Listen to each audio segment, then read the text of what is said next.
It's my pleasure to introduce Debbie Durham. She's with the Iowa Economic Development Authority.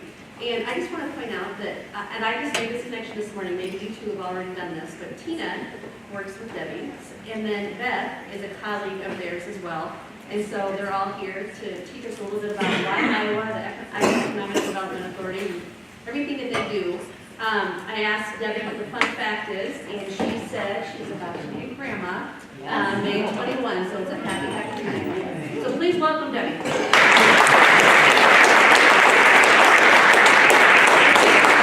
Indeed, a pleasure to be here today. So what I'm going to do is go through a lot of slides very, very quickly and kind of give you a high level of the state of economic development in the great state of Iowa. So when I came in back in 2011 as part of the Team Branstad and Reynolds group, we really did pivot and said we need to really refocus on how we approach economic growth. And so we kind of looked at, we refocused, we redefined, and quite frankly, we're reimagining Iowa's future. So I'll tell you about, okay, let's see if we can get this to work. If not, this way. Well, maybe. All right, so basically, here's how we approach growth in the state. We look at it from where can we garner the most growth. And when we talk about growth, I'm an economic developer that does not believe all development is good development. I don't believe all jobs are good jobs, right? We really want to focus on creating a wealth economy. We want to focus on those jobs that raise the standard of living for Iowans. So we're going to play it into that. So Iowa is financial services, we are biosciences, we are advanced manufacturing. Those are our very long and deep platforms in which we can see the greatest opportunity to scale both jobs and wealth. At the same time, I do the information technology as a horizontal bar because within these very mature platforms, the only way we're going to continue to see wealth growth is if we're always innovating, if we're always looking at what's next. So the next slide, we're going to kind of drill down on exactly what this means for Iowa. So when you really look at Iowa as a powerhouse for insurance and finance, I always discount Delaware, because Delaware is just a place where people hold licenses. Right? But if you look at Connecticut, right? If I was Connecticut, I'd be worried because look where Iowa is. We're nipping at their heels, and I believe within the next 5 years, we can actually outpace them from a GDP growth for financial services. In December, the governor and I had the opportunity to be in New York. We go there once a year. We call on C-suite companies that have investments in Iowa. And as we talked to them, the first thing they said is, if we heard it once, we heard it every single meeting. They said, Debbie, we expected the election to turn out a little differently, right? And so we were prepared for more of the same. How are we going to continue to add shareholder value, increase profits with the same environment? Now that we have Trump as president, we like what he says about making America more competitive, and we see a really strong growth opportunity. And that speaks well for Iowa. The second part is advanced manufacturing. This is Iowa's largest growth state product. This is who we are, right? And again, there's not a better narrative that's going on right now nationally. When I hear President Trump talk about that he wants to make America more competitive, because we have to be more competitive if we're going to compete. At the same time, when I always say we want to bring jobs, manufacturing jobs back, that's true. But we want the manufacturing jobs back. Not all manufacturing jobs do we want back. Let's be very clear about that, right? We want those ones that decrease our trade deficit. Those that are, again, selling value, that are raising those standards of living. The second tier is the, what is actually? Oh, WIN. Okay, here we go, WIN. All right, the reason I threw this in there, and this is not really a tier, the reason I do this right after manufacturing, because this is a unique calling card that Iowa has, right? So if you think about it, that once the new installations of wind that both Alliant and Mid-Am are doing will be at 40% of our portfolio is renewable. There's not an industrialized state that actually focuses on manufacturing that can touch us. Why is that important? Well, I would challenge you to look at any mission statement or value proposition of any publicly traded company. If they don't lead with sustainability and green, it's within that first two sentences, right? It is a calling card. And we can still make sure that we can provide our industries with incredible, reliable energy that's affordable, that they can run their manufacturing facilities and still be able to deal with that social obligation they feel on the green platform. On the biosciences, there's two parts of our biosciences. The biosciences is probably one of the deepest platforms Iowa has, and it's everything from biomedical devices and some incredible precision medicine that is occurring right now at the University of Iowa, all the way to the biofuels and biochemicals, and of course, biomass, which is another going to be a future play for us. On the biofuel side, you know, obviously this is a legacy play that was done many years ago that paid big dividends for Iowa and continues to pay big dividends. And we're #1 ethanol producer, we're #1 today biodiesel with changes 1 and 2 depending on the year. But we really challenged both industry and the legislature a few years ago with this question. We can be satisfied with that, but it really is a commodity that we're talking about, a commodity that, you know, we're always beholding to the federal government with, regardless of what they do with renewable fuel standards, right? Or we can think like a petroleum company. Because if you look at a petroleum company, 40-some% of most of their profits are coming from the chemicals that they're harvesting from the fuel stream. We can do all of that, but we can do it on the bio front. And by doing it on the bio front, every chemical that is done by petroleum can be replaced with a bioproduct. Now think about that, and think about that in that sustainability cycle, and that Iowa can lead on this. And so we made a play for that. We are the first in the nation that created this renewable tax credit chemical bill. It's a 10-year incentive. I do not believe any industry should be incentivized forever, right? Including big oil, which have been doing it for a long time. But what you do want to do, though, is you're starting these new markets until they reach parity, right, with petroleum. You have to do some kind of level set so you make that choice easier for companies. And so it's a 10-year program, and the reason we chose 10 years is economists tell us in most of these high-end chemicals, they will reach parity with petroleum within that period of time. Iowa can own this space. And this, if you think about with all these ethanol and biodiesel plants, if you set, these are big bolt-on facilities. So these are large capital investments. Most of this is going to occur in rural Iowa. And again, we're adding value once again to our land. The other thing is, our Lieutenant Governor, we led the Iowa Energy Plan. I just will tell you, we just got news yesterday that the Energy Department wants to use Iowa as the example of all energy plans. And I said that when we started it.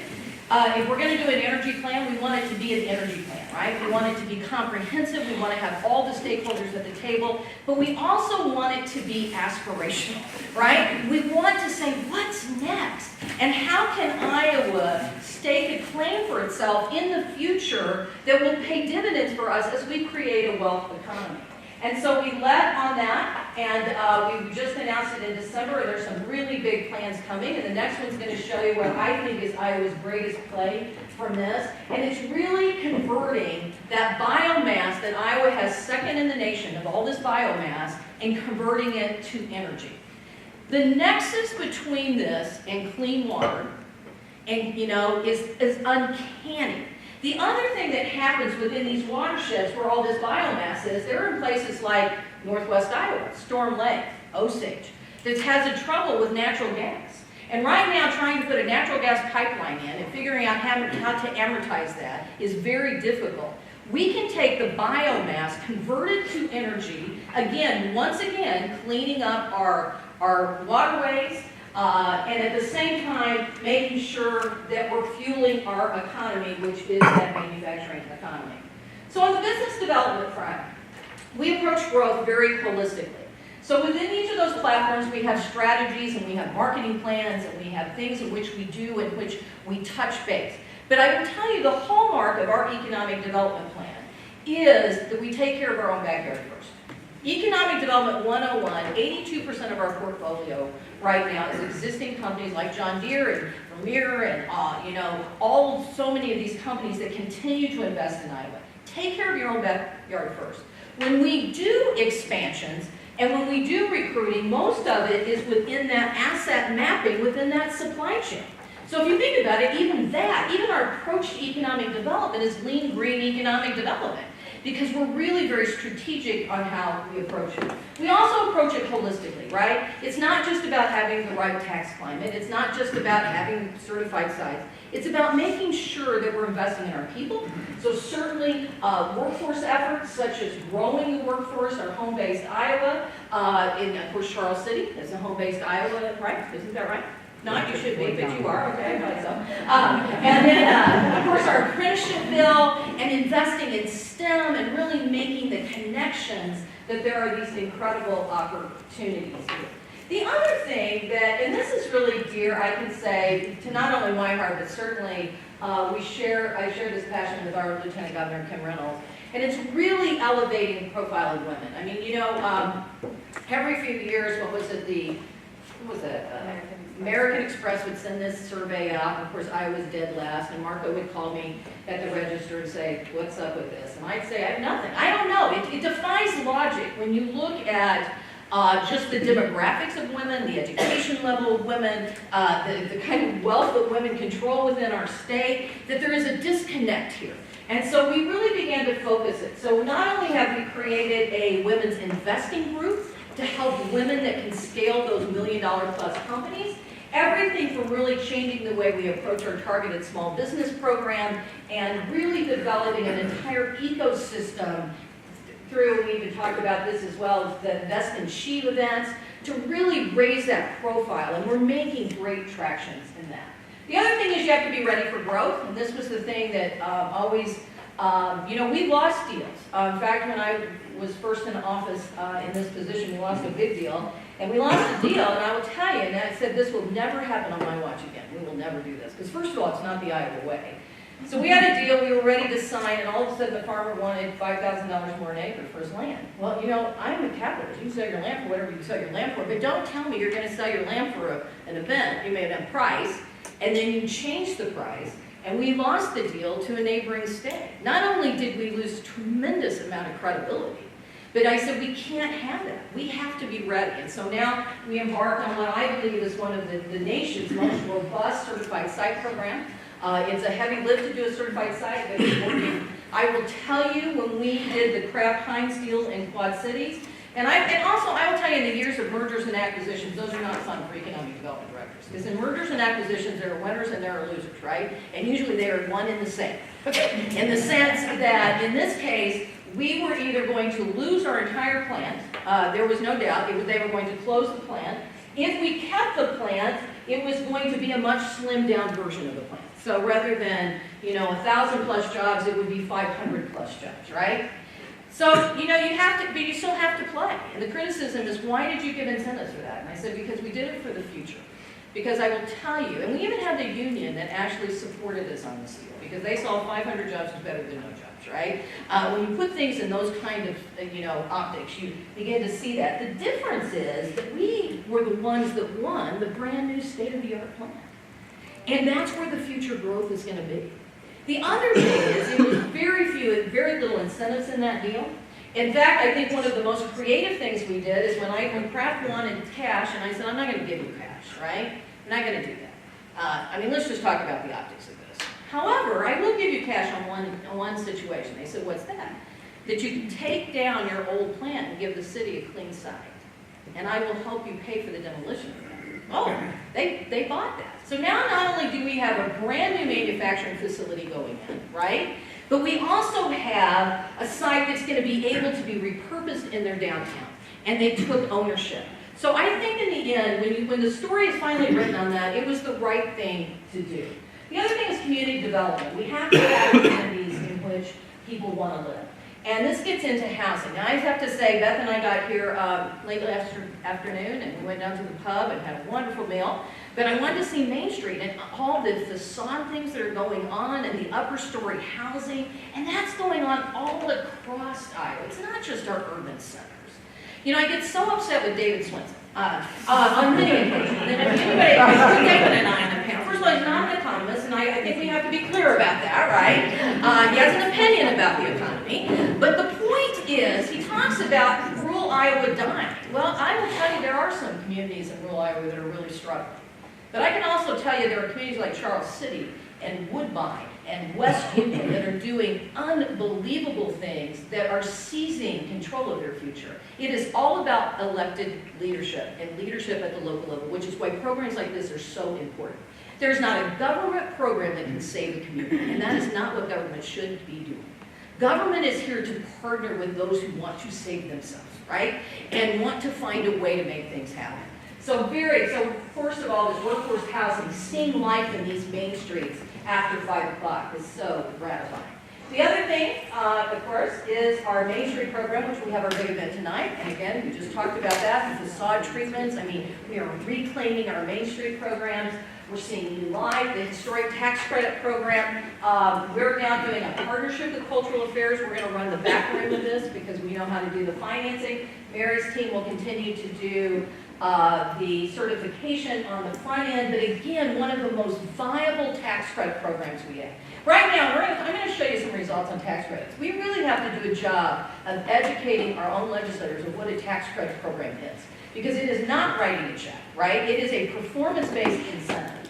And so the other thing we did this year, and this is all part of our tourism and reclaiming our main streets, is the craft brewing industry that's happening, right?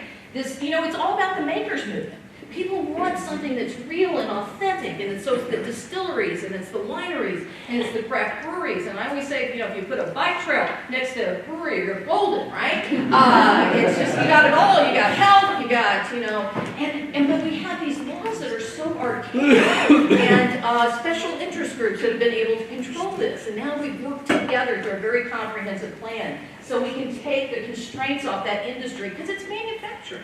I mean, it's permitting just at a different level, right? And by the way, we are the first state in the nation that has a craft brewing apprenticeship program.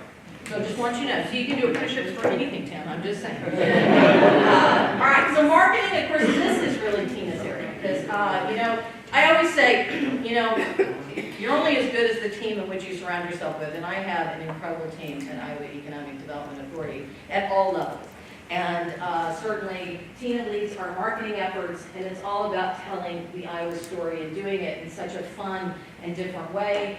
If you've seen our new website, not only did we redo it when we came in 2011, but it's been redone again to stay up on top of it and fresh and telling that story, seeing all kinds. Social media has its strong suits, and obviously it has its challenges. Yes, Tina was terrified when I went on Twitter, as she should have. I think it was that tweet that I did in Europe, right? So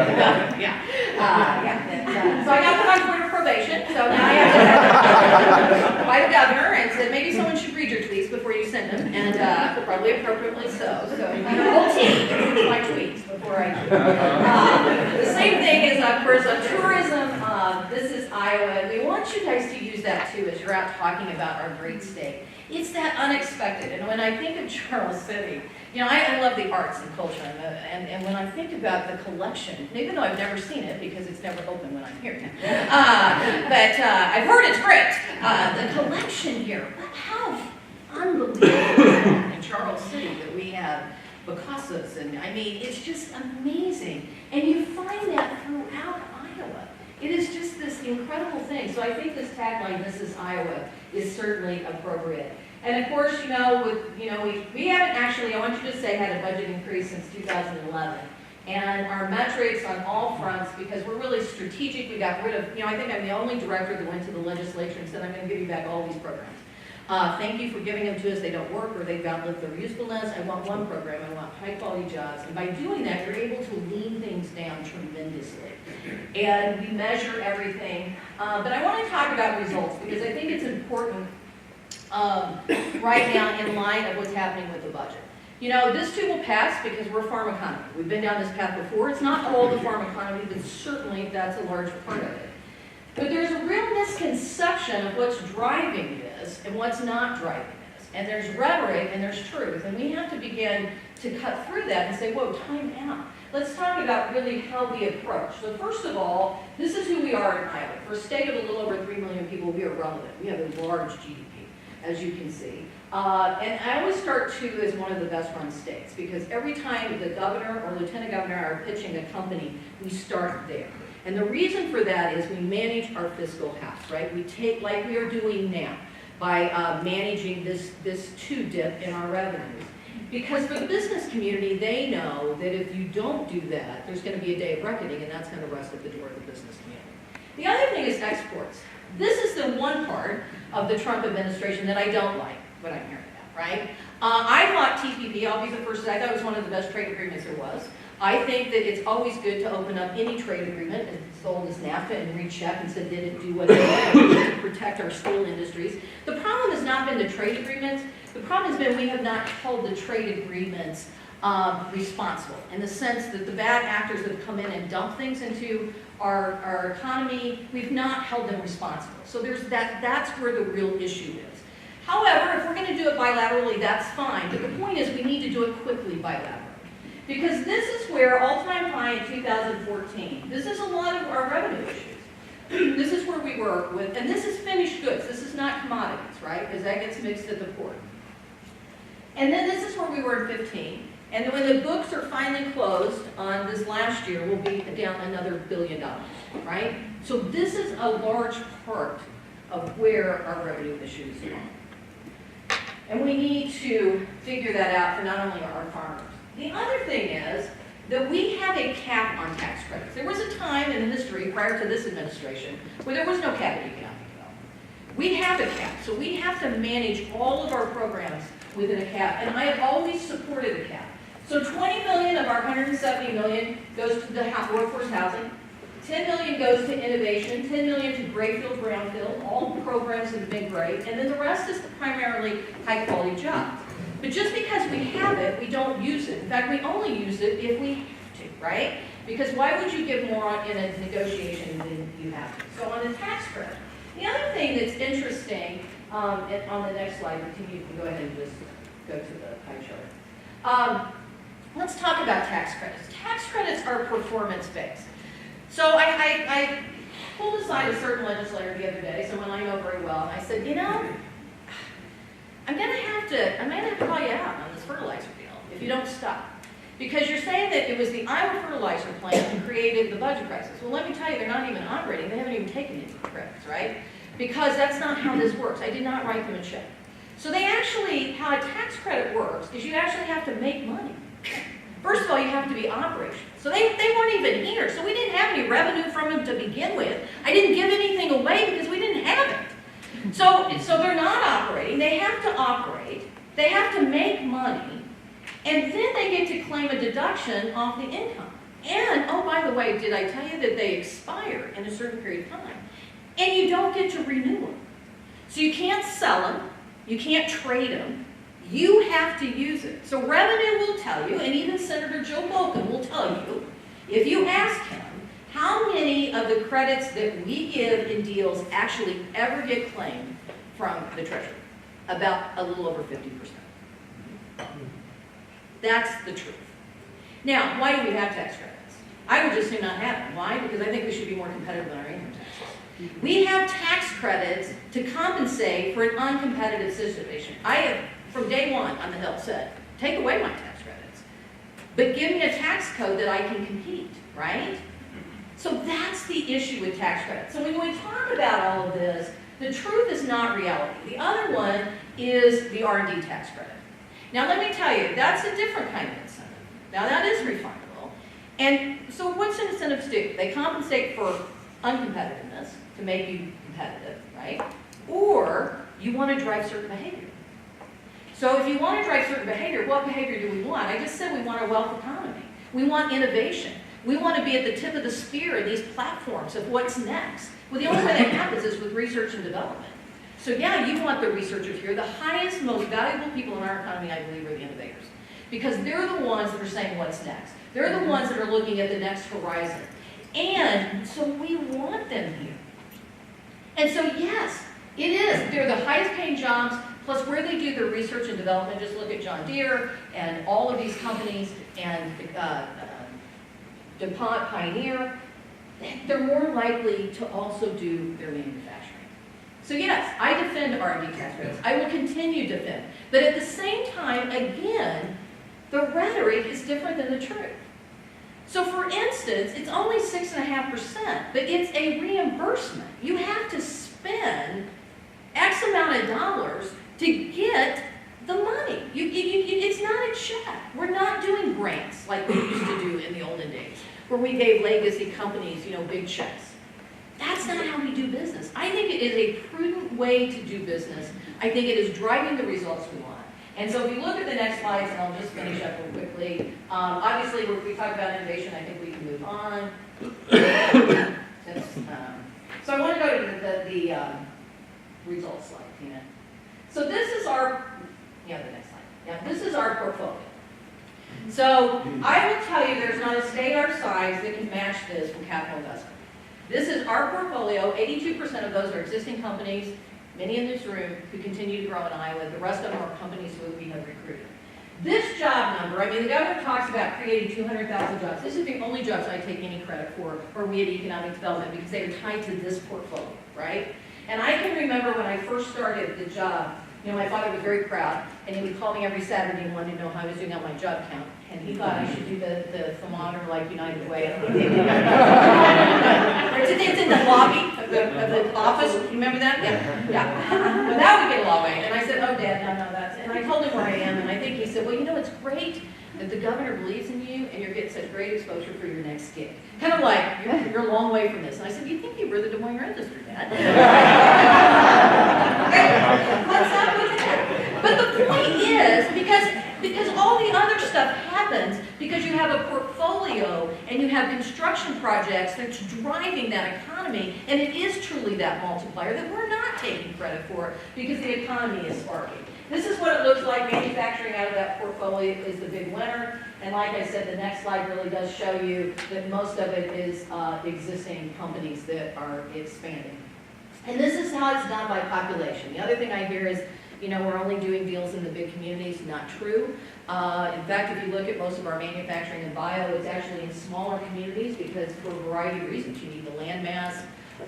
You need to be able to do the disbursement. And of course, the other thing we actually do is return on investment for every deal we do. So we know some deals are richer than others. I will be the first to say that Iowa Fertilizer Plant was a rich deal by our standards, but it was a rich deal because it's in a county that systemically has had the highest unemployment anywhere. So of course, in places like that, you're going to reach a little bit deeper. So with that, I'll close and see if you have any questions or thoughts. Yes. Can you touch upon the recent mergers of the big ag giants and the impact of that? The what? The mergers. Oh, The big ag giants. the big three? Yeah, and where it's going really quickly.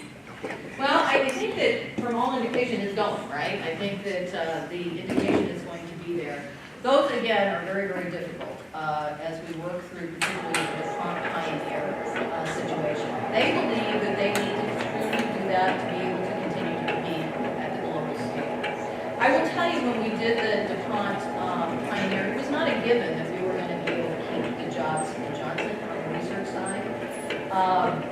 And so we were forced, particularly we were really competing not against Delaware, we were really competing against Indiana. And it still, at the end of the day, has not been completely settled until the merger's done and the three companies are divided, where that's going to be. But I think, again, like the Kraft Heinz, when you hear that storyline, I think Iowa's going to come out the big winner on that.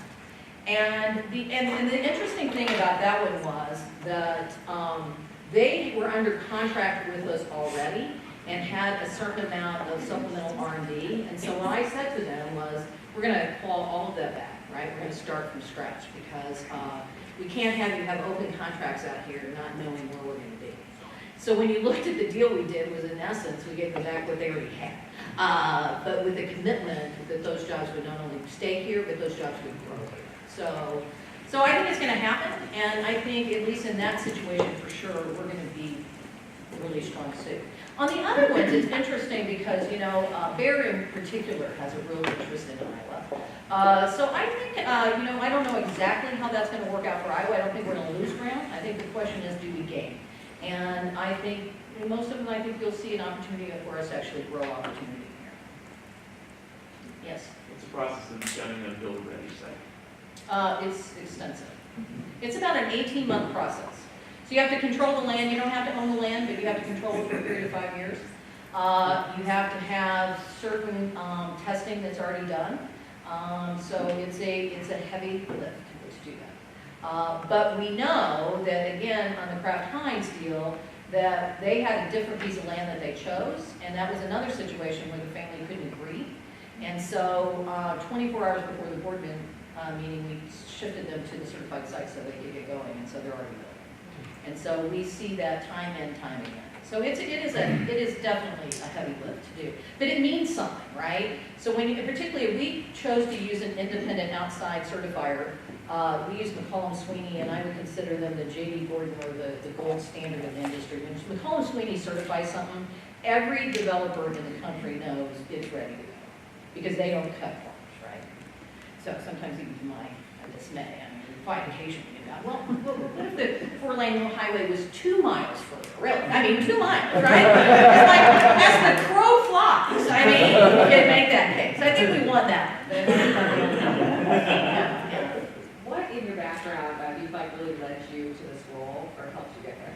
Well, first of all, I believe everything's by the grace of God. I mean, I have to tell you, when you look at my career, I graduated with college and I had economics and marketing and had no idea what I was going to do, right? I mean, and so I was recently married. We were in a small town in Oklahoma, and there they decided they may close the chamber because there was a scandal that had occurred, and they didn't think they really needed a chamber. And I thought, well, I don't know what a chamber does, but it sounds like they were perfect for my skill sets.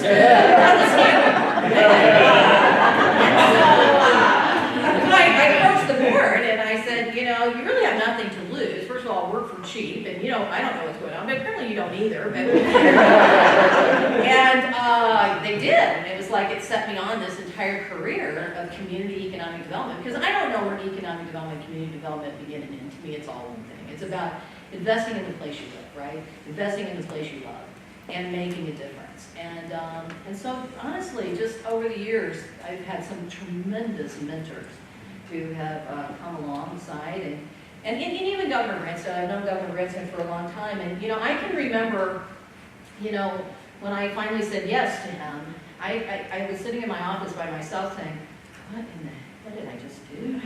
I can't do this. I'm running a 12-person operation. I'm going to go run what? But it really is. It's one day at a time. Surround yourself by incredible people. Be humble. Know what it is you don't know, and rely truly on the grace of God. Yes. Two parts. Thanks, firstly, for sharing Tina with us. She's been great. We appreciate that.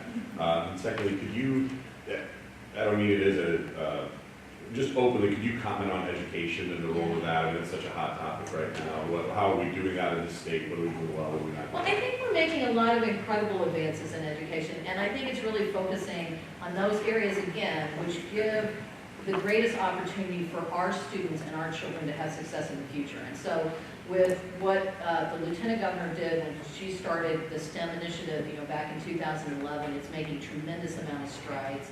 I think the teacher leadership program that's being done at the building level is very, very good. I think the apprenticeships, and you know, apprenticeships, you know, we always associate apprenticeships with trades because they perfected it, but you can use it in IT, you could do a 2+2 program in high school on some of your coding things.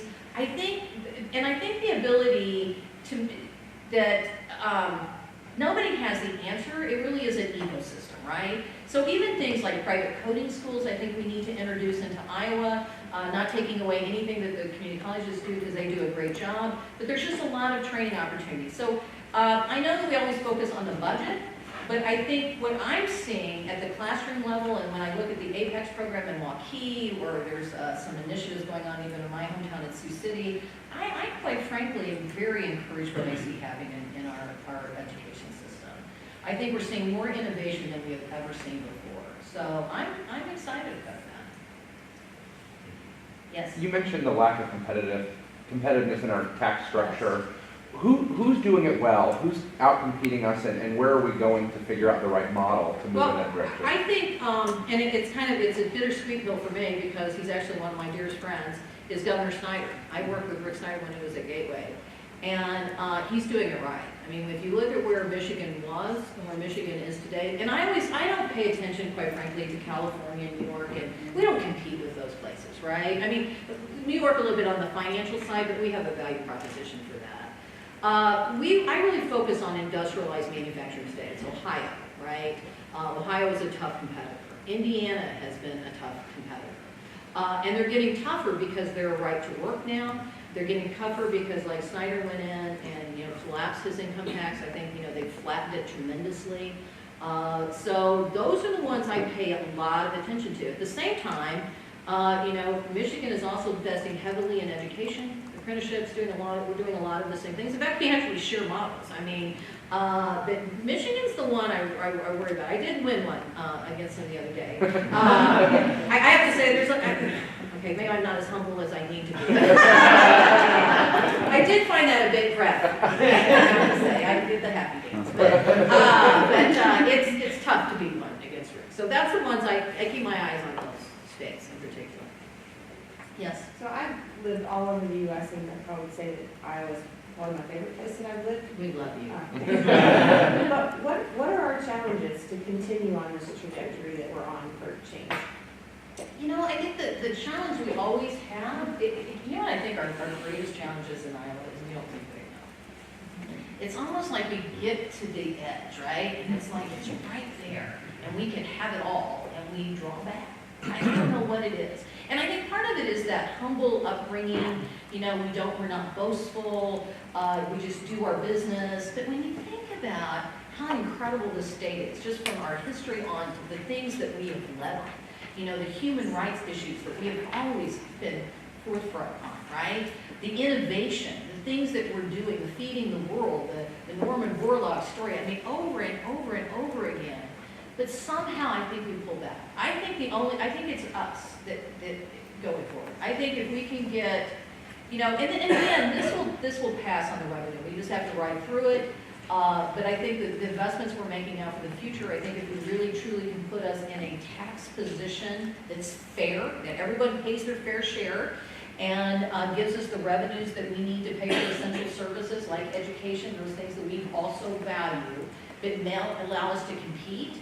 And with some of the new marketing stuff that we're doing, I don't see any stopping.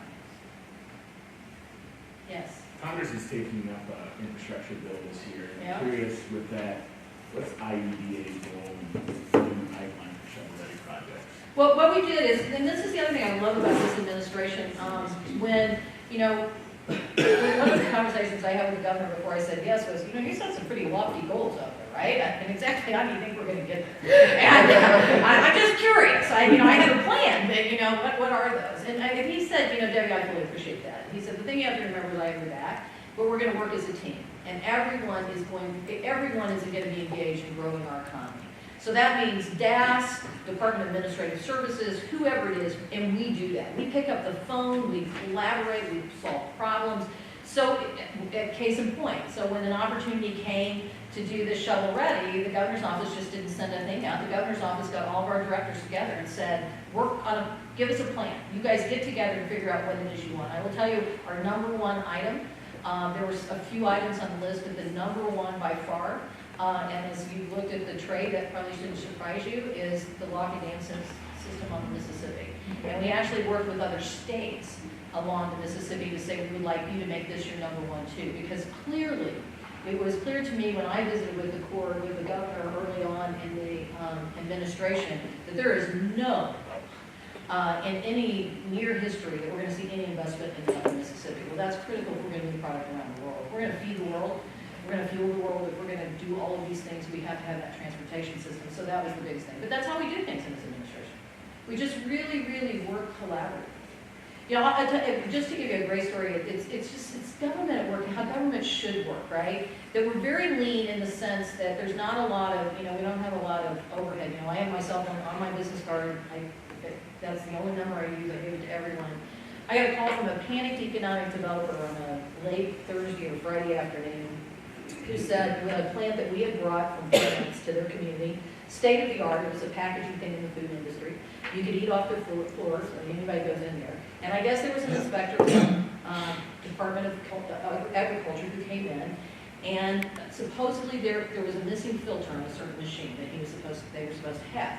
Now the inspector's remedy for that was that we're going to shut you down. We're going to do a public recall of every package that went off that line. Seriously? Like, really? And so they're like, what? We need a list of all of the companies in which, you did business. So I called Bill Northing, got him out of the meeting, and let me tell you, by 5 o'clock, that was not the choice we took. We did shut the line down until they got the filter on there, and then we inspected it and put them on their way. We did not put that company in free fall. That's how we work. It's very, very, and we all, and we all share each other's success, so it's a great place to work, and from that regard. Well, thank you all very much.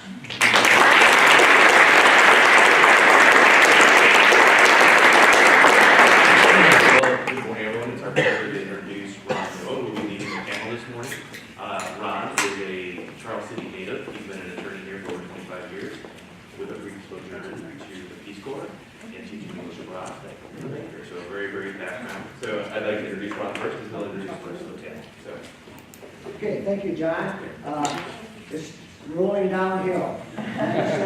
It's got John's next. John says, okay, Ryan, I'm going to get on and off as quick as I can. I like to tell people that I was born and raised in Charles City and left 4 times forever. So back again. I've been back since 2002 when my wife and I had spent 2 years in Taiwan teaching English as a second language. That was at the end of my 25 years of practicing law ended in 2000. And after I came back from Taiwan, I ran the Trust and Investment Services Department of a local bank. In 2008, when I retired and finally found something I'm pretty good at. My wife and I enjoy our retirement. We spend a lot of time traveling, and I'm happy to be able to travel without giving up our job. So without further ado, I would like the panelists one at a time to introduce themselves, tell you a little bit about their factories, their businesses, and then we'll open it up to questions. Thank you. Hi, I'm Luke Korish. I live in St. Ansgar, Iowa, a small town northwest of here, and the company I work for is Valent Biosciences. Talk a little bit about the company first, and then a little bit about how I arrived at that location. So, Valent Biosciences is the former agriculture and public health division of Abbott Laboratories, a large pharmaceutical company that's been split off a few times. So this portfolio was purchased by Sumitomo Chemical around the year 2000. And the products are still manufactured in their North Chicago, north of Chicago location until 2014. A little bit prior to that, they looked at shutting down that factory. And the company's Sumitomo Chemical needed to figure out a way to manufacture their products. So they looked at a location for a new facility, and that was here in north central Iowa. Ended up being here. They had developed a relationship over the years with a spray drying and packaging company that's in the town of Osage, and that relationship had kind of preferenced them to locating their site there. So that's kind of how this company, former Abbott Laboratories company, purchased by Sumitomo Chemical, branded as Valent Biosciences, landed in north central Iowa. So the company, Valent Biosciences, makes what they call biorational chemicals for agriculture, public health, and forests. So their mission is to keep farmland as productive as possible, to preserve human potential through public health means, and then keep the forest clean. So the products are bacteria grow, and they express different things, toxins and proteins that kill insects in their larval stage.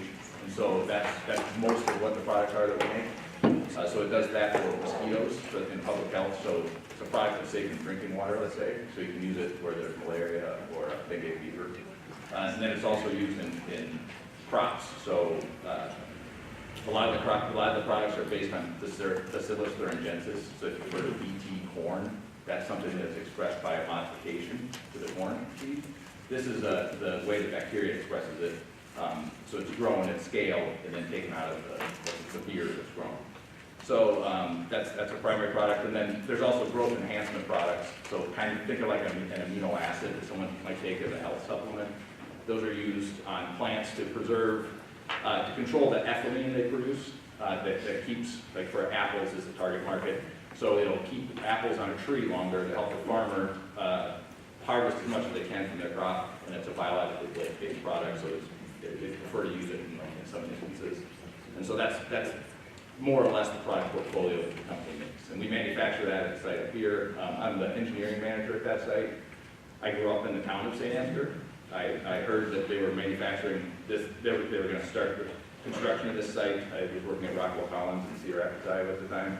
And it sounded like a great opportunity, so I was the first employee hired up there and participated from the ground up on building what's now a 100-person workforce, managing through construction, startup, and then operation of the site. And now we're more focused on improvements at this point, and employee retention, common things. So that's kind of my background. I'm sure we'll talk more over the next hour. I'm Chad McKay. I'm the quality manager at Mitas Tires here in Charles City. Mitas is a manufacturer of large agricultural tires for the OEMs and replacement market throughout the U.S. and the rest of the world. Previously, we were headquartered in the Czech Republic in Prague, but we were recently purchased by a company called Trelleborg.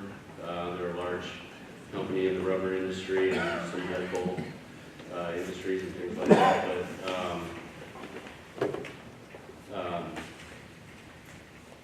But we recently were purchased by them and have gone that direction. I'm originally from New Hampton, Iowa, just 20 miles from here.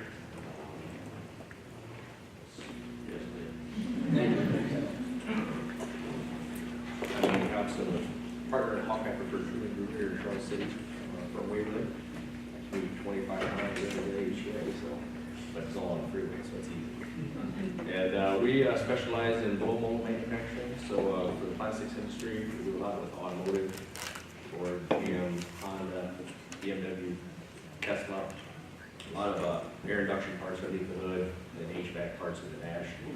We also do a lot with consumer products for like MTV mowers and errands, Coleman coolers, things like that. And then another big market that we are very active in is in the drum market. So 30-gallon drums, 55-gallon drums. We'll build the tooling, we'll build the blow stands to form the thread connects on, and then also downstream equipment to cut the top off, cooling systems, kind of anything with blow molding, we pretty much do. 4 years ago, we bought actually plastic processing equipment, so we in-house can sample most of the tools that we build.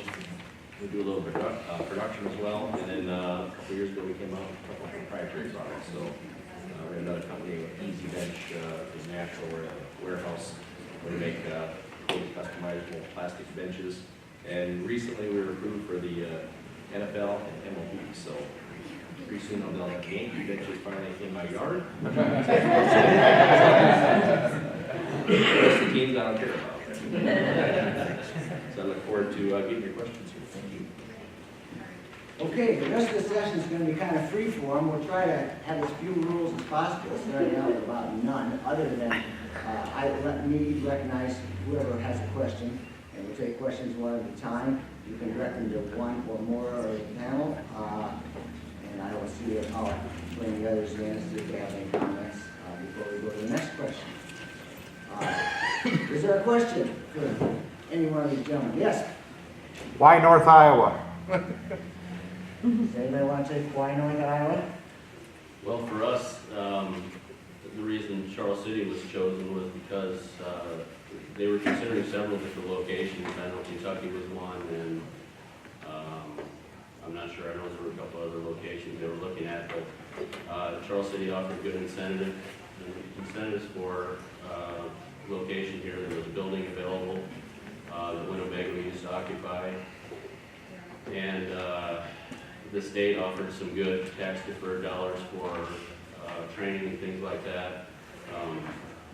We've had to send a lot of people to the Czech Republic and do training, and we've used the NIAC, the local community college, a lot. So just the package that Charles City offered is what kind of brought the company here.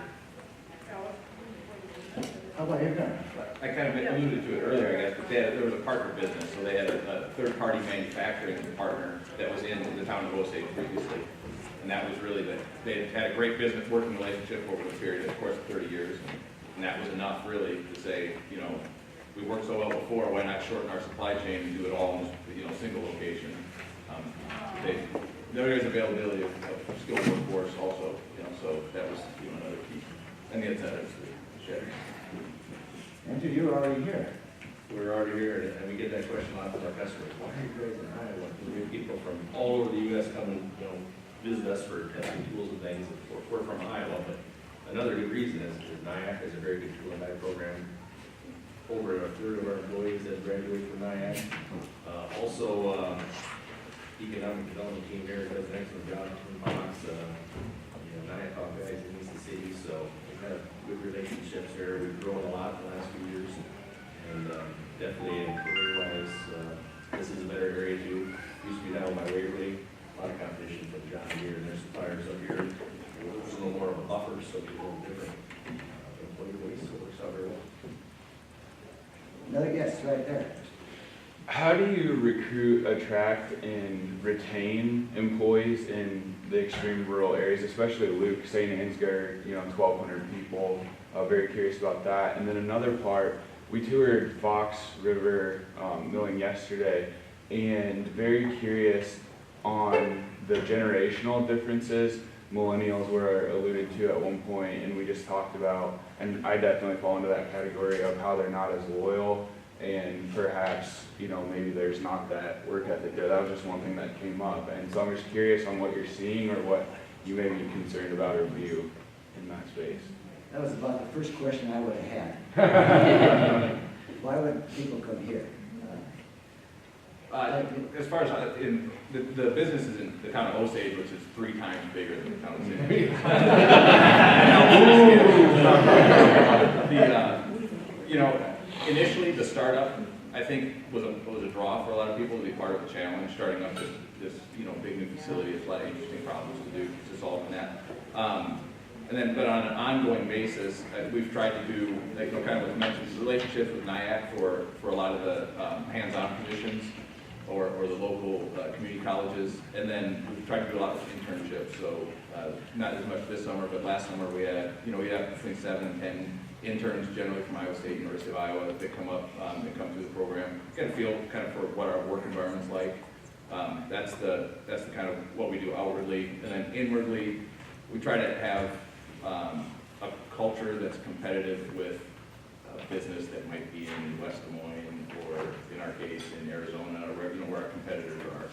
To have, you know, kind of the buzzwords around work-life balance and flexibility. Try to be as truly accommodating to that as we can, to make it, you know, because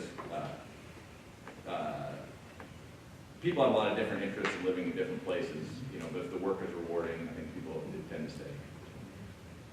Chad, what can you tell?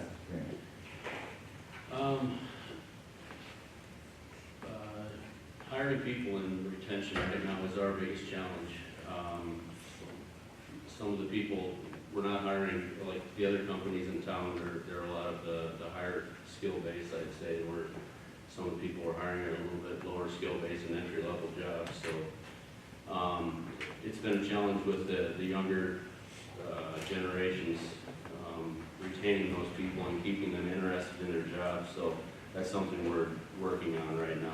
That's definitely our biggest challenge. Just trying to throw a lot of incentives and just things to keep them interested in the job and the company. And you have anything to add?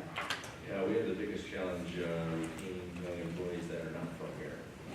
We do hire a lot of NIAC grads and be with us for a couple of years, and then they want to go back closer to home and just want to get them trained and productive when they leave. So that's definitely a big challenge.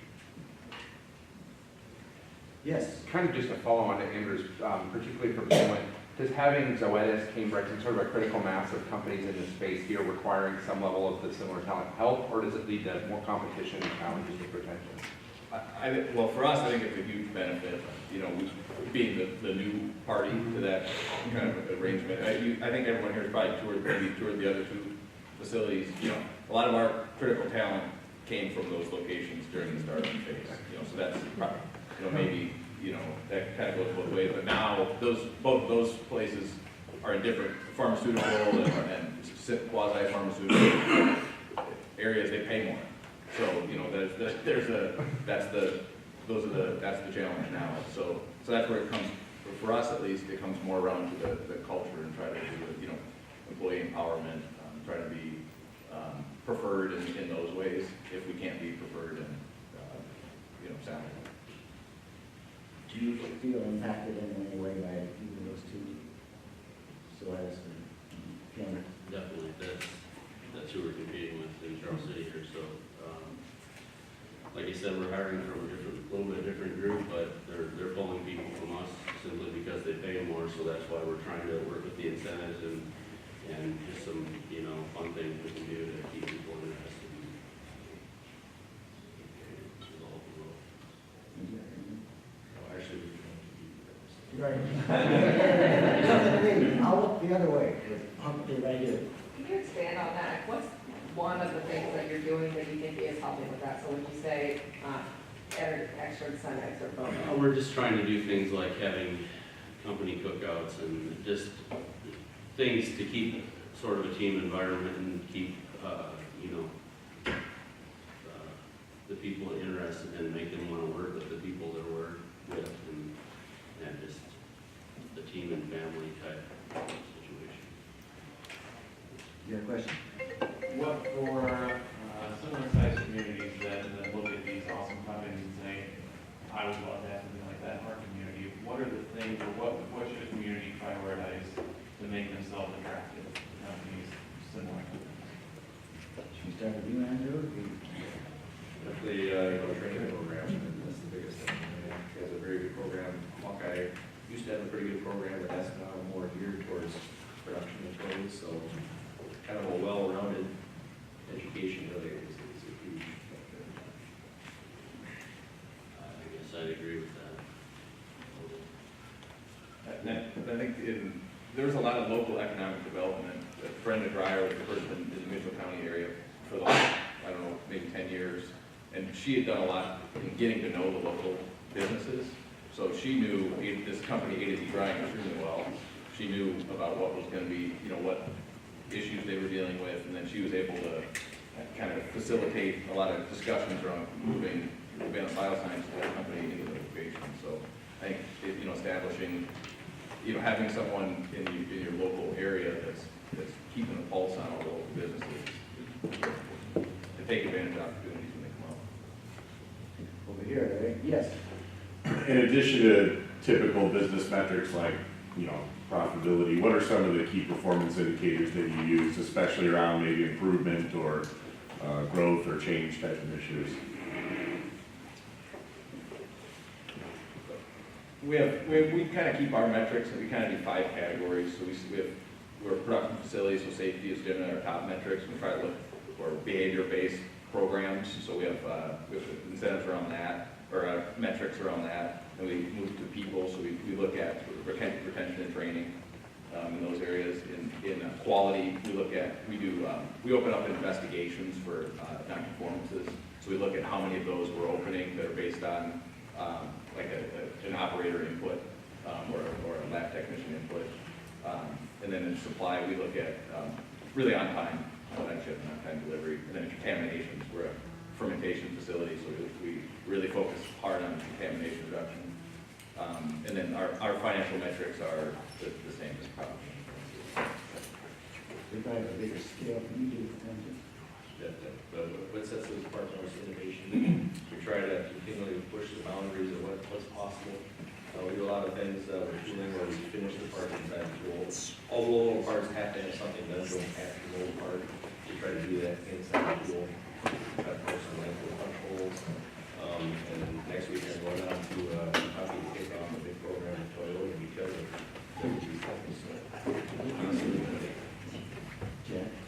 Since we've been purchased by Charlesmark, they have a really good system in place, and the performance indicators are really what drives our business model now, I guess. So, but I mean, the really standard things like you mentioned, safety, quality, on-time delivery. We have a purchasing excellence program for dealing with suppliers.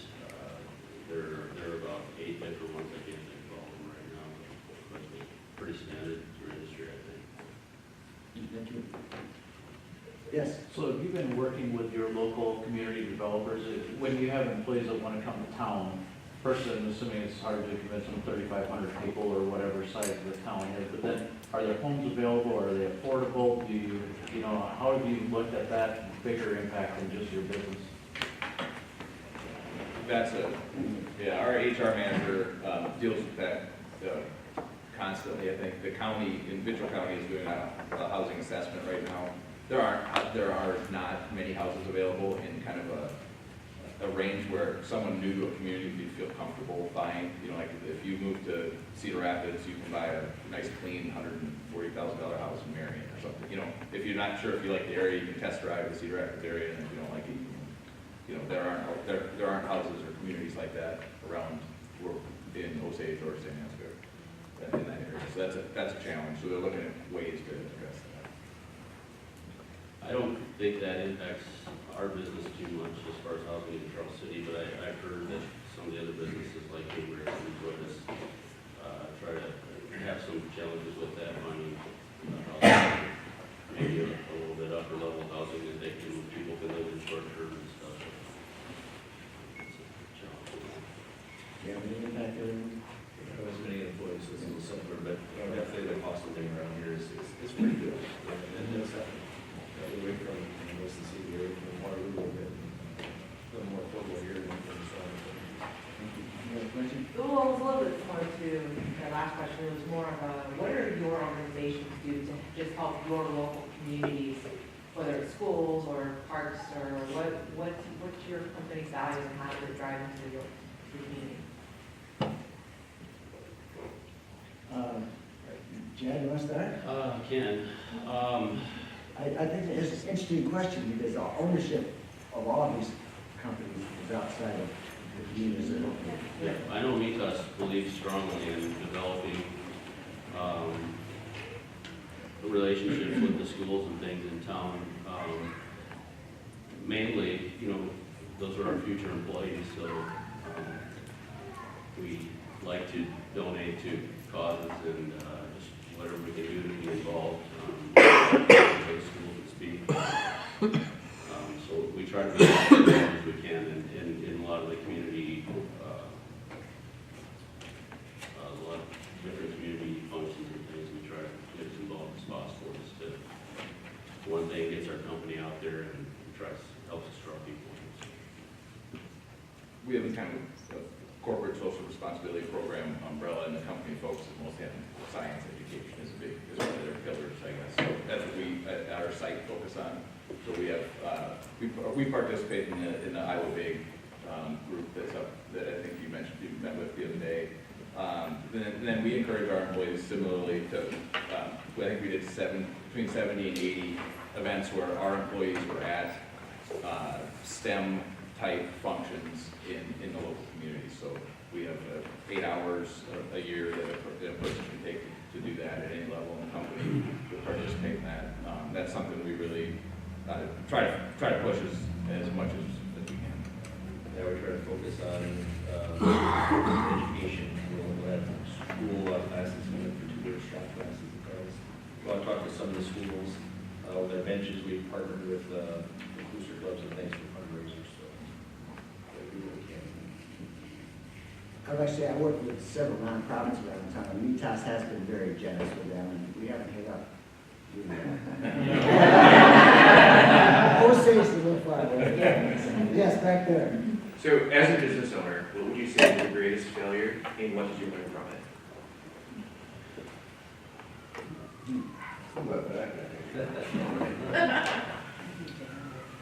I guess one thing you need to be careful of is growth. Don't want to get caught up in just growing for the sake of growing. You need to be smart about it.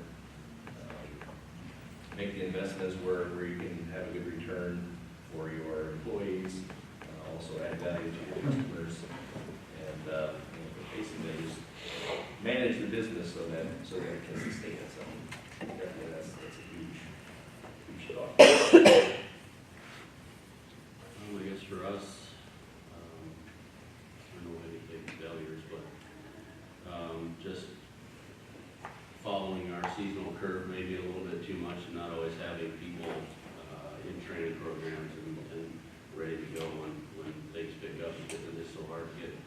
good people and retain people.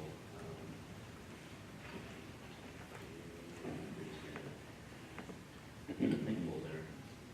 Getting- I'm not being a business, you know, Okay. you're probably close, some people are close from you. Sure, Okay. Any yes. You know, simply to remind, because like I said, representing, when they ask a question representing ownership, I mean, what are the unique challenges sitting where you are, representing two ownerships? So your ownership is, where's ownership? In Tokyo. So in Tokyo, and ownership is Now it's in Sweden. in Sweden. I mean, how do you represent to them the unique challenges of where you are, but also, you know, what a great, I appreciate that you kind of the cost of living and the good, you know, there's so many good things about living and trying to do this in a small community. How do you have challenges of representing the reality, back to ownership of your opportunities and your challenges? Just curious how you run into that. At our location, the nice thing, I guess, about being a new facility is we've had a lot of attention. So we've had the chairman, the president of Sumitomo Chemicals come in. We've had a lot of people come in and see the community as far and allow us to talk with them about the challenges directly. So we've had very senior management at the corporation level that's paid a lot of attention to us. And so I think they've done a lot to kind of reach down to what our environment is. I think that's been the biggest help, and then we've tried to be as open as possible in communicating any of the challenges we might have with them. We do get a lot of visitors from our corporate offices in Sweden, and we have offices in Sweden, Italy, and in the Czech Republic. So we're working with all those people constantly, and obviously the cultural differences are huge. But for us, they understand the problems we've had hiring and retaining people, because in the Czech Republic we're going through the exact same thing right now. So we don't have a lot of problems with that.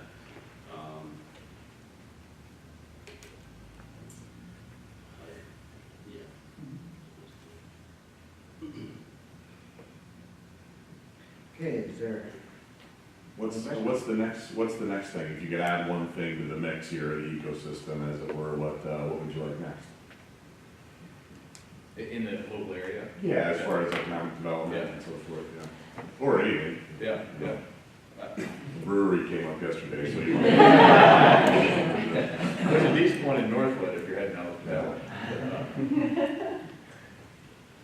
I'd be happy with, if there were more, kind of piggybacking on the things that Debbie was talking about before, I think more is better in some of these areas. I don't know how much you can tolerate. Like our facility, a lot of other facilities are 24/7 facilities, 365. And I don't know, in the smaller communities, I think that could be a burden, because not everyone equally participates in society when people are on those different schedules. So, maybe, less of that environment might be a nice thing to add to the mix too. Could use more restaurants. There's only a handful, you kind of get tired of the old same ones with customers and things. We actually have some customers who'll stay like in Cedar Rapids or Minneapolis, just so there's more things to do while they're here, So it's one bad thing about being in a small area. Our challenge is, especially with education, is as we grow and we need to be more independent, is finding engineering type people for R&D and things like that locally here. That's a huge challenge. Yes. I was going to say, regarding your products and exports, what kind of products do you export? Where do they go? And what kind of global footprint do you have? Our tires are marketed worldwide. Like I said, we have plants in the Czech Republic, in Serbia, and now China and Italy. But we're all making different products. We make some that overlap a little bit, but they're being marketed all over the world. Every country, I would say. We sell in 95 countries. Most of our products are registered, so there's some regulatory challenges with that, I guess, but, so, most, commonly, they're used in South America, Europe, somewhat trying to get more into Asia, a fair amount in Africa, so. We export some, but it's through large multinational corporations that we work with that do a lot of their engineering here and they'll send tools, Asia, Europe, Mexico, wherever they're building vehicles and things. They normally handle that. Yes, okay. Their next session is going to be on transportation. So regarding exports, what methods of transportation do you use, and what are some of your challenges? Our partner company, A to Z Grind, does all the logistics, so they do rail, they do trucking, and then they do a fair amount of barge, so a lot of the rail is going down to a barge somewhere that's going somewhere else. That channel is important to our business. Access to rail, we actually are fortunate to have pretty good access to rail if we would want it for other things. Do you both have access to rail?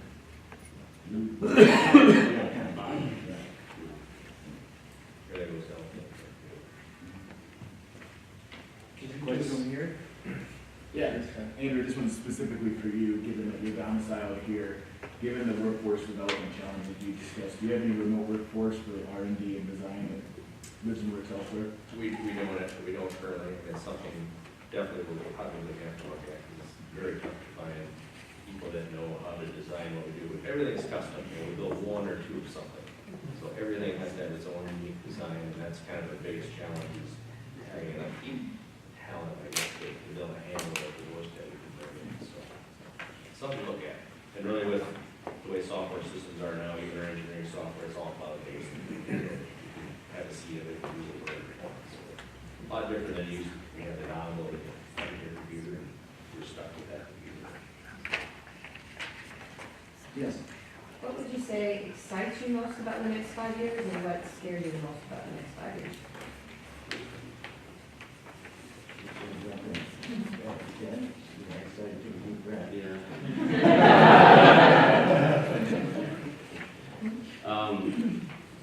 We've been on a growth path since our company started, so here in Charles City anyways. So I think that's going to continue, but also that's scary because the whole employee issue that we're having and getting enough people. We've had questions from some of our OEMs. They want to make sure that because we've gained significant market share with them, they want to make sure that we're able to meet their needs in the future. So it's going to be a challenge. We have a lot of excitement around growth in our area. The bio side of ag chemicals is very hot right now. It's very an interesting area for a lot of people. So we have a very full product pipeline and a lot of R&D work going on to bring new products to the facility. Kind of the same thing. There are challenges with that. It's all new equipment, new designs, but that's an exciting. That's the next 5 years, the most exciting aspect. The most challenging one is around keeping key talent. I guess we have some very good engineers, technical staff in my area, I believe, and just keeping them engaged and interested, and not burnt out, but excited about the new things. That's the challenge. Yeah, with our added plastic capabilities, we're kind of moving slowly into production, and there's a lot of risks with that. Kind of be tier 2, tier 3, but the better opportunities if you can be a tier 1 with OEM. There's a lot of things that go with that, a lot of risks, but a lot of rewards too. So it'll be interesting to see what happens. Thank you. Yeah. We've talked a lot about workforce, and that's obviously one challenge getting people here. How do you manage experiences of your customers and your external leadership and keep them excited about Northern Iowa when they have to drive from Minneapolis, when they have to stay in limited hotels, eat at limited restaurants? How do you kind of manage that experience to keep them investing in the area? We have to be very good at what we do. We need to be at the top of our game, definitely. And build relationships and trust with the customers. Just a follow-on question to that. essentially you have different country ownership and you have different plants that you work with. How does your plant perform or location perform against some of your peers within your own company? And what do they say about Northern Iowa? In our company, Sumitomo Chemical is a large company in a lot of countries. Our U.S. group is smaller, and our new plant performs better in a lot of areas related to safety and productivity, so that's an advantage for us. And some of that's just because it's all new, I think, that's a help also. But North Iowa's, our Iowa location has been positively viewed within the Sumitomo Chemical Company. And a lot, kind of that same point, the regional COO spent a lot of time, and we've built a relationship with him, and so he's bought into what we're doing, and then he's the advocate. So that's kind of how we've tried to manage that too. Yeah, I've heard a lot of good comments from, especially the Czech group, which our plant is cloned after. They're very impressed that people here want to be educated if it's offered to them.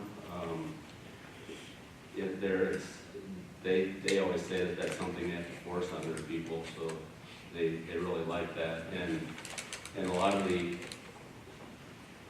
improvements that we've had to make to get to the levels of productivity that those plants are at are just technological improvements. As far as the people being productive and want to work and things like that, we've had no problems, and they've been really happy with us. You've got a good leader. There's a question over here. I just had a question with, the political environment that we're in. It's kind of an unknown based off of, nationally. But even though, some of you represent international companies and then more with that, I guess what does that kind of mean with his commitment to say, bringing manufacturing a lot of that back to the U.S., or at least from a standpoint like on the automotive side and in some of the machinery, saying, we're not going to necessarily be supporting, but, bringing some of those things back to the U.S. So what does that mean for, you when you look at that next 5 or 10 years, as far as progress is concerned, and what sort of concerns, I guess, from some of the international side as well, is there some perception out there with your parent companies on what that could mean within that? The increase in domestic production, like in our area, would be, maybe back to workforce, maybe a workforce challenge. A lot of biopharmaceuticals, which is the most similar to our manufacturing, are manufactured in Puerto Rico, or a lot of us move to China, or other places in the world. And if some of that moves back here, then the chemical engineers and different people that are coming out of schools will be having a lot more options for where to go. So I can see that being, one impact on our, on our manufacturing location, not saying as much about the sales side. For us, tire molds are a big investment for us, and we try to have them in the plant that is closest to the biggest market for those tires. So each mold is around $50,000 for us. So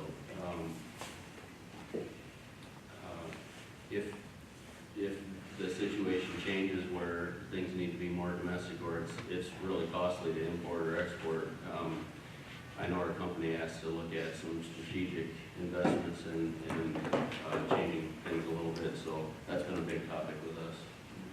It's interesting in the plastics industry, the shale petrochemical development in the U.S. has been huge, because now plastics can be made cheaper in the U.S. than anywhere else in the world.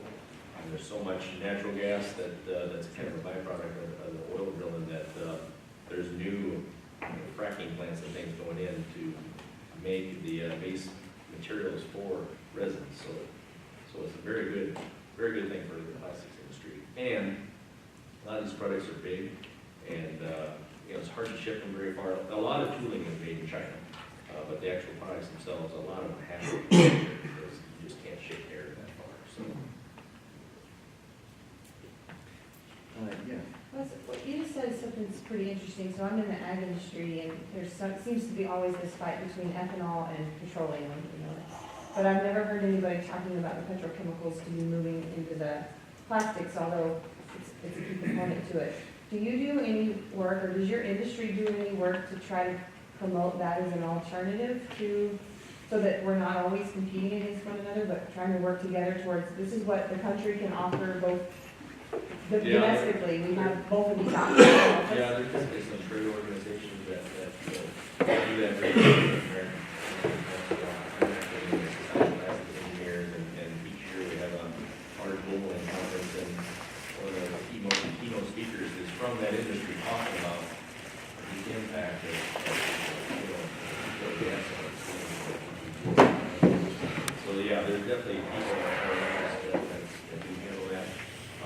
There are some bio-based resins, some of them are made in Clinton, Iowa, but that's still a very small part of the market for packaging. I think it's so that it'll break down and sit there for so yes, I think it's a lot of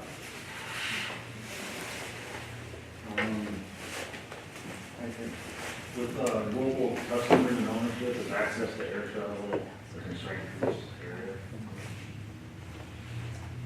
It's somewhat, our corporate leadership, there's an airport in Austin, Minnesota that takes corporate jets, very close. Rochester, Minnesota, air traffic, that's the next closest to us, that's about an hour away. That's good, but it's right off the hubs, so its flights get canceled more regularly than others. So, that expanded, that would be good for us. Most of our customers are not Chicago, so it's a little, Most of our customers are in that. Yes. So how are, you guys have talked about some challenges to the community, like transportation and more restaurants and all of that. How are you and or your companies involved in your community and economic development groups or whatever to help effectuate some of those positive changes in the community? And some of those challenges, our HR manager participates in a regional HR council. I don't know if those are throughout the state, but there's a regional council that maybe 4 or 5 counties in this area. So she participates actively in that and hears what those the hot topics are, and then brings them back to the site, and the site leadership group kind of talks about those. So I guess, some of that's the awareness piece, I guess. On the action side, we try to support the businesses that are local as best we can. So whenever we have clients coming in, we try to use a locally owned business, or whatever that might be, to improve, the local aspect of that. The other parts, housing, those are tough. Our company president, with a similar challenge in North Carolina, they ended up running a bus, I believe, their company did, not much bigger than ours, ran a bus from, I think, Raleigh or some town nearby to their location daily, and the company could pay for it, just because it was that important. So they're open to ideas. They've gotten there, right? we try to be involved in all the economic development and, the boards and things like that. I'm the current member of the community development board, for our company here in Charles City. We just try to participate in that stuff as much as possible. And I know Vladimir is our president right now, Vladimir Duchamp.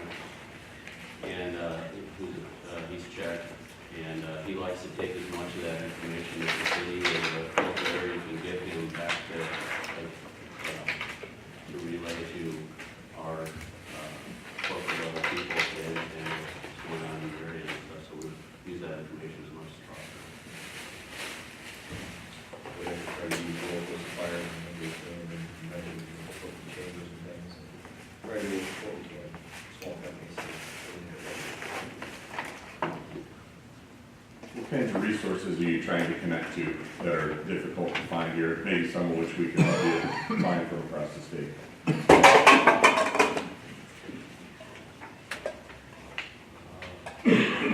For us, the challenge right now is raw materials, and that may be, I don't know if that's what you're question about. Yeah. What kind of raw materials? Well, our raw materials are sourced from around the world, so back to the question about the import and export thing. If the changes take place like we're talking about, the tariffs and things, our product could see a significant price increase or cost to us anyway. And that's another big topic in our company right now, is what those raw materials are going to cost us in the future. Things like natural rubber and things that only come from some of the undeveloped countries. Talking to fair, I'll admit, I don't think we can do anything about that.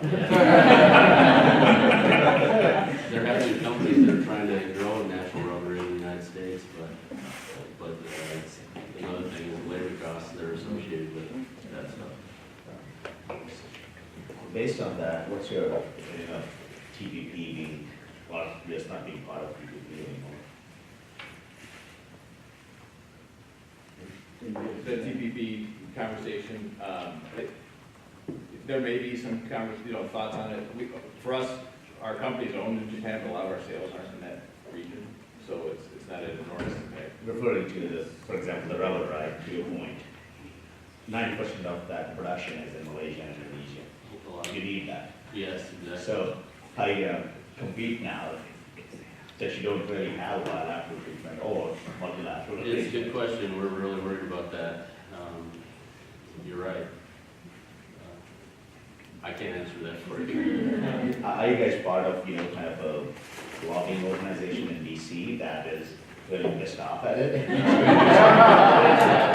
I can tell you that does absolutely no good. You're part of a lobbying organization that's pissed off. I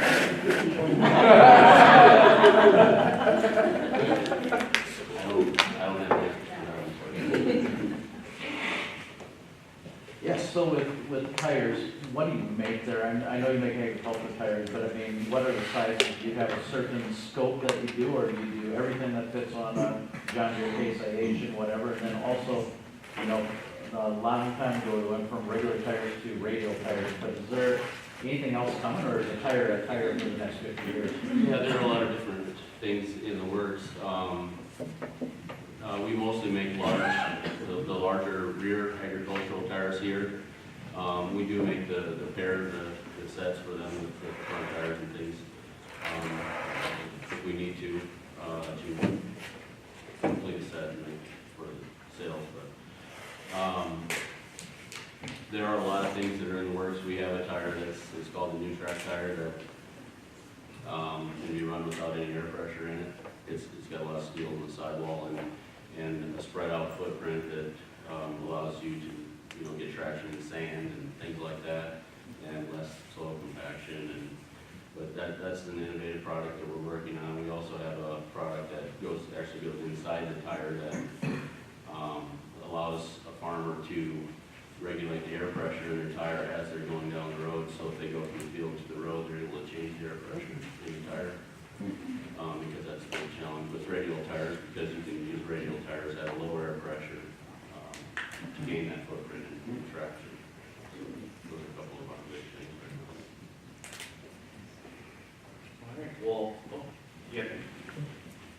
I was going to ask, what's your biggest obstacle in recruiting at this point? And are you, if you had the opportunity to hire more, are you looking to hire right now? We're hiring.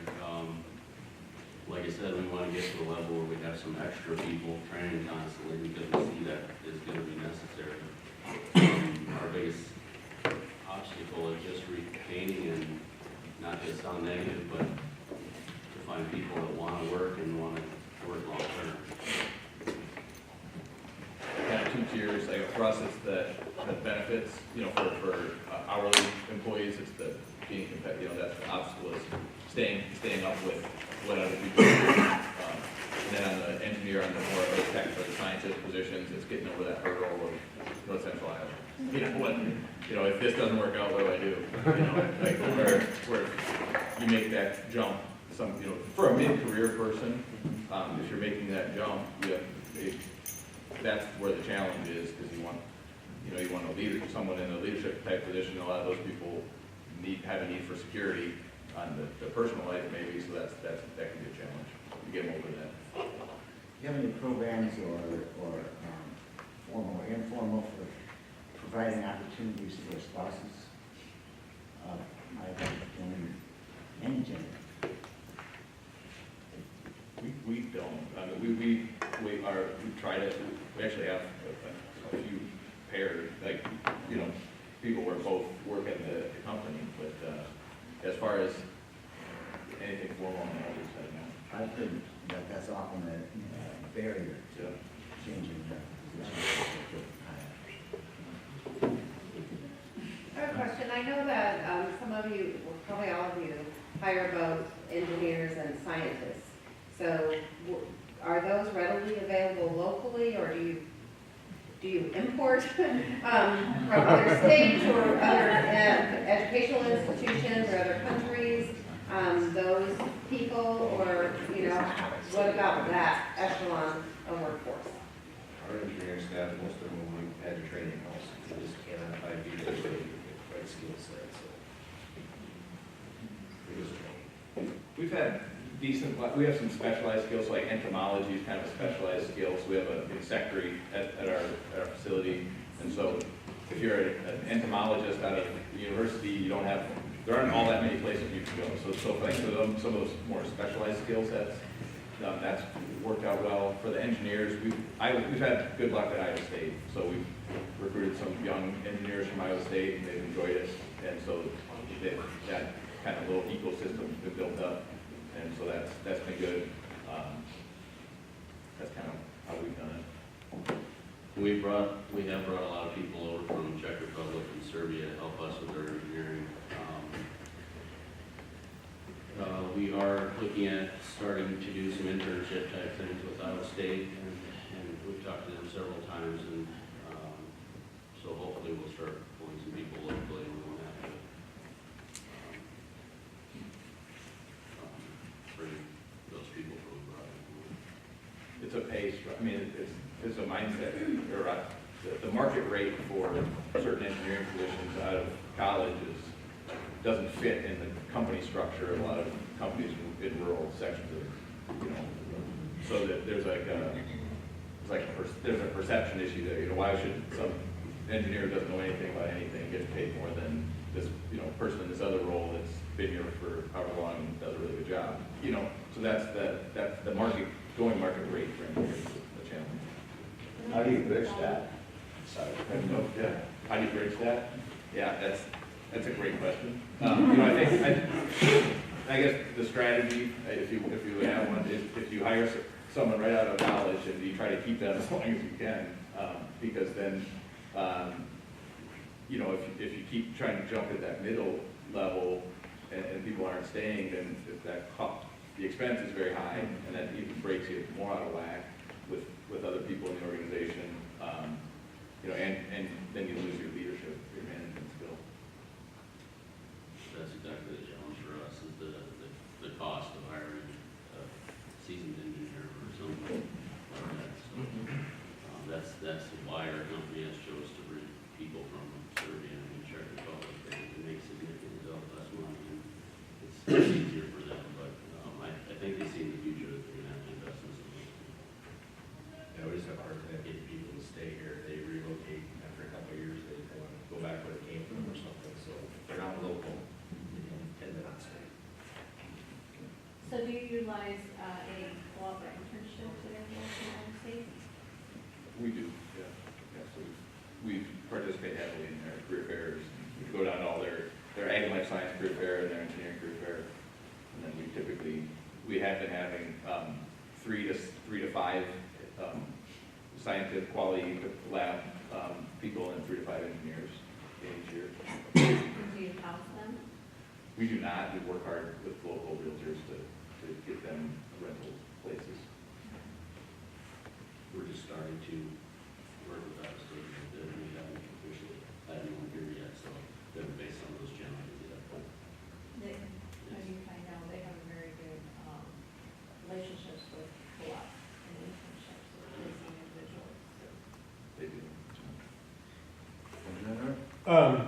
Have you put any, talking about that, bringing somebody in who's completely green, maybe fresh out of school, have you ever put, what are the dollars associated with getting them from non-experienced to proficient? And I'm not talking salary, I'm just talking from a company perspective and a company investment. I think that's one of the toughest things in industry is to get somebody up to speed And then when you run the risk of losing them and have to bring somebody in, it's not necessarily what their paycheck was on Friday, but those ancillary costs and getting them up to the proficiency level. So have any of your companies or any of you individually looked at those dollars? What are those in order to get somebody up to speed in your industry? The biggest thing is it's years, it's not a few months, right, it's years. It's a huge investment. We were fortunate to have someone who was proficient in what a lot of our engineering is, it's chemical processing industry, so mechanical, chemical engineers. And that person's been a mentor to the junior engineers and been able to bring them up more quickly. You know, so if we lost that mentor individual, then we'd be looking at years, you know, to get people interested. Then we don't, one more question? You talked extensively about engineering jobs. What kind of engineering jobs are you referring to? Is this industrial, is it chemical, is it, there's lots of engineering jobs, so what do you mean when you say engineering job? What skill sets are you trying to get? For us, it's mechanical, and knowing tire technology and polymers and those things, kind of, it's actually sort of chemical and mechanical mixed together, which makes it really challenging. We have a mix, I guess. So we have chemical engineers that handle our process, so process, the industrial term more like a process engineer. Mechanical engineers do structural, that's kind of my background. And then we do have an industrial engineer that works on how things work, move through the facility.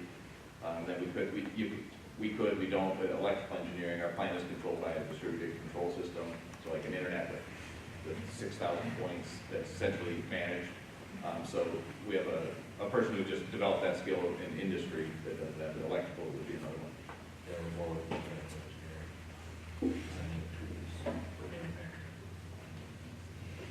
Also, we will keep our eye out for parish metals and laundry engineers.